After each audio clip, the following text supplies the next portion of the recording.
Hello, everyone. You're on the channel Chernishny Kutor, where a family lives in the forest. Usually, our videos are about vlogs of our life. But today, I would like to talk to you about Vietnamese pigs on our Kutor. We've only been keeping pigs for 2 years. We've been living here for 2 years, and all this time, we've been raising Vietnamese piglets.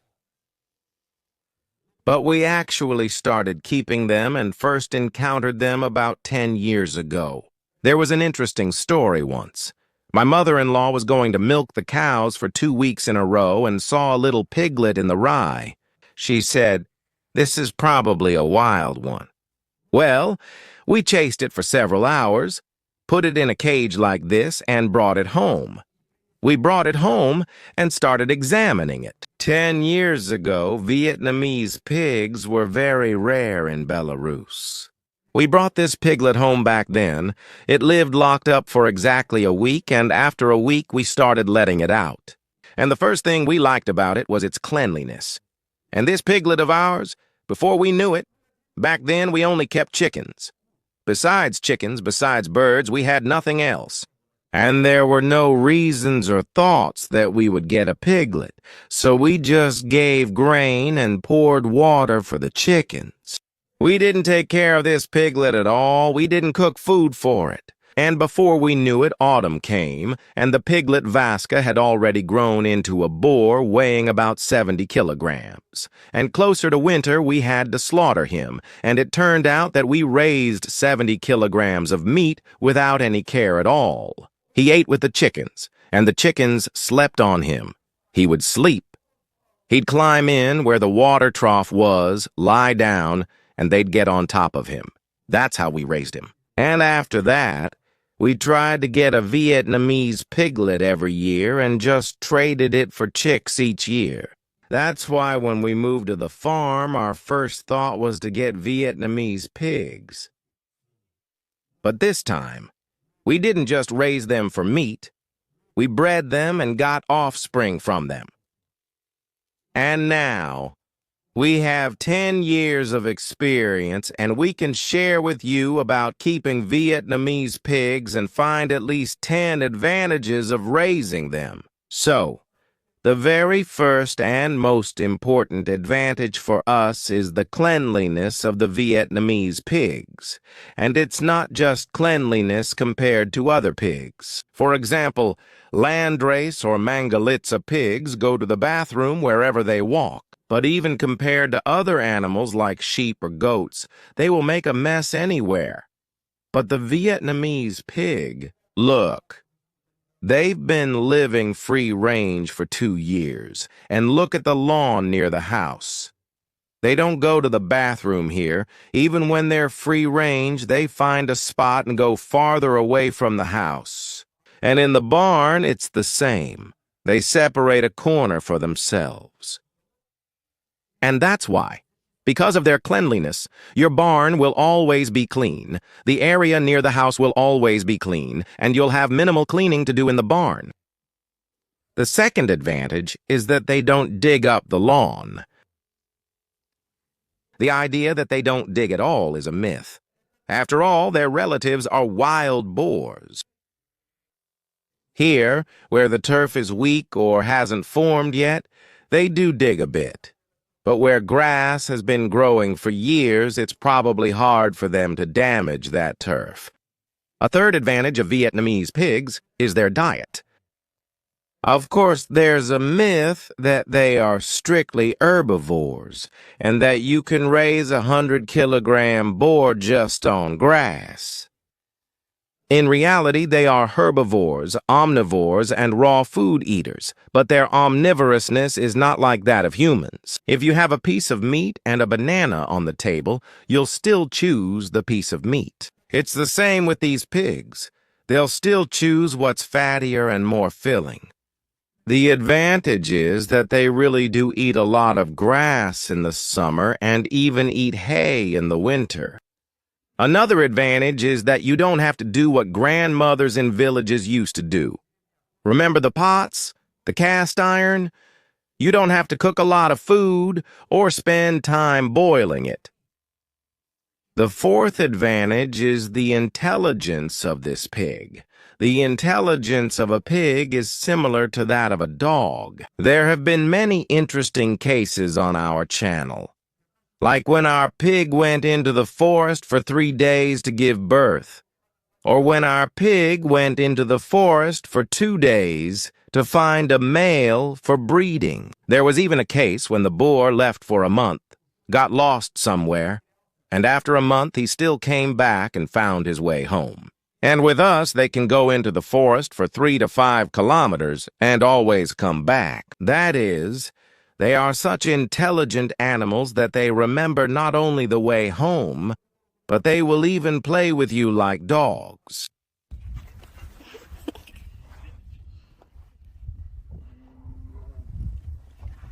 Leave me alone. Healthy, strong, ivory. Come on. Leave me alone, strong one. Veshchalka, you'll knock me off my feet. You'll knock me off my feet. Veshchalochka.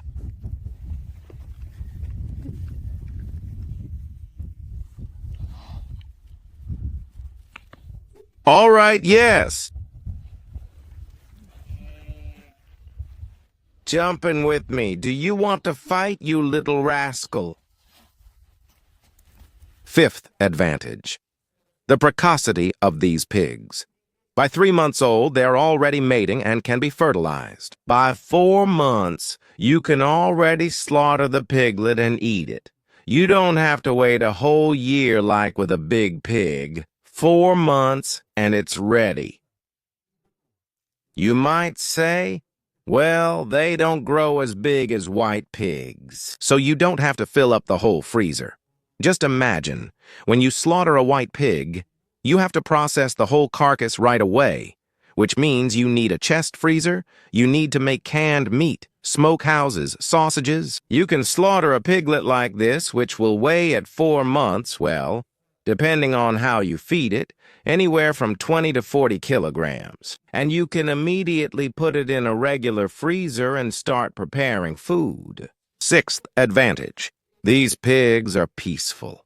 They get along easily with our dogs, sheep, goats, cats, and birds. An ordinary white pig, if a chicken or a duck flies into its pen, it will eat it right away. The same goes for a regular Mangalitsa pig. If something bothers it, it won't just attack an animal, it'll attack, bite, and maul you.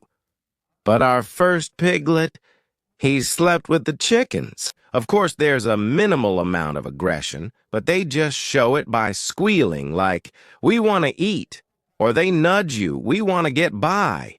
But as for attacking or tearing someone apart, these pigs don't do that. See, she's coming over to talk, to interact. Oh, you're my good girl. Oh, you're so smart. You came over to get petted. The seventh advantage is excellent health.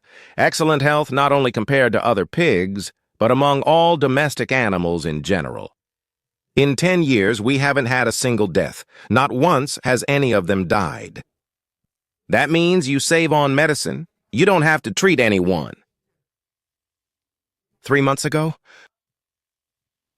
about 20 kilometers from our farm, there was an outbreak, a case of African swine fever. All the pigs in the village died. Within a day or two, they would perish. I called local residents and asked what to do. My pigs are actually free range, and they said that all the pigs died except for the Vietnamese ones.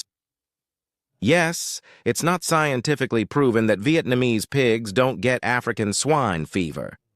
But you see, there are rumors going around, and we see that they're even roaming among wild boars. And there hasn't been a single case of death. Eighth plus. They're very easy to breed. They're excellent mothers. Like white pigs? Pigs are messy and can trample their offspring. Not just one or two, sometimes a white pig can trample half of her litter. When our pigs were young, we didn't lose a single one. But as they got older, they became clumsier. There was one time when a piglet was actually smothered by a sow, but that was with the white ones. Once, that's really nothing, you could say. If someone looks at pig forums or pig channels on YouTube, you'll see that all the pigs have their corners fenced off and a lamp turned on. That's so the piglets can hide under the lamp and the sow doesn't smother them. With Vietnamese pigs, that's rare. But with white pigs, it's very common for them to eat their own offspring. Vietnamese pigs don't do that. Vietnamese pigs are such good mothers that they build nests like chickens. White pigs have already lost that instinct. A white pig. In the cold, piglets can die, and without a lamp or human help, it's impossible to even deliver piglets in winter. A Vietnamese pig can even make a nest in the forest in this kind of weather, and all the piglets will survive. We can prove this. Like the video where our pig went into the forest and gave birth when it was 3 degrees above zero. Vietnamese pigs are such good mothers and peaceful animals that they can feed not only their own piglets, but also others. We've had many cases where one pig fed the piglets of other pigs, and even this wild boar was raised by our Vietnamese pigs. The ninth advantage is that they are not noisy. So, any summer resident who is not allowed to keep pigs can quietly keep them in their pen, and the neighbors won't find out. Unlike regular pigs kept only in villages, Vietnamese pigs are kept in cities and summer cottages as well. I remember when my grandmother kept pigs in the village. An hour before feeding time, the pig would break down the doors, scream and yell, "Give me food." Vietnamese pigs aren't like that. They're quiet, peaceful, and calm. That is, they don't break or chew up the barn or equipment. A regular white pig will break your gate and chew through concrete blocks. This one will just calmly lie down in the straw and sleep. That's why you don't need to pour a concrete floor in the barn for them. You can just lay down some straw. It's January 5th now. Wherever a person goes, they'll go with you. These are grazing animals that even now walk around and eat grass together with the sheep and goats.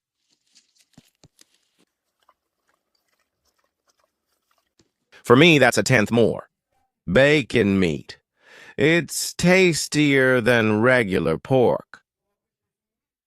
Although, to be honest, I've met people who say it's an acquired taste. For me, the fat is more tender. It's like butter. You can almost spread it on bread.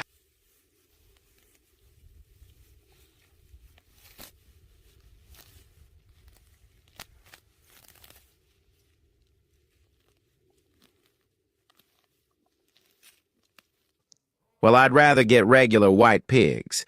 At least when you slaughter them, you get a lot of meat. There are people like that on the farm. If you have 100 heads, it's better to keep white pigs. There's really more meat, and they're kept for sale. But if you're an average family, and if you have a yard, grass, a pen, then Vietnamese pigs are much better than regular pigs, 100 times better.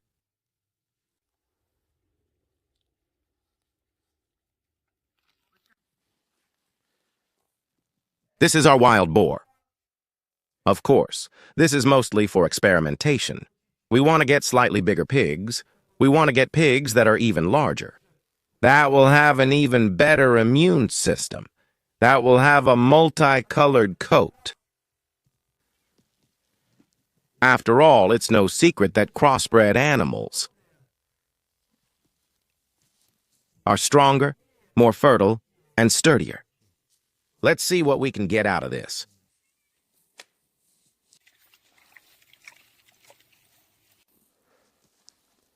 Well, my friends, I've mentioned 10 advantages. We've debunked a few myths together. I think nearly all of you, even those on the 9th floor, are ready to get Vietnamese pigs. So now, your task, if you really want to get Vietnamese pigs, is to find a trusted seller. If there isn't one, then buy piglets from different places, because you might really come across a seller who believed in the myth and fed them only grass and allowed inbreeding. So, buy one piglet from different places, and the piglet that grows the fastest. You either keep it for breeding or buy more piglets from that seller. That's all, friends. Goodbye and good luck to everyone.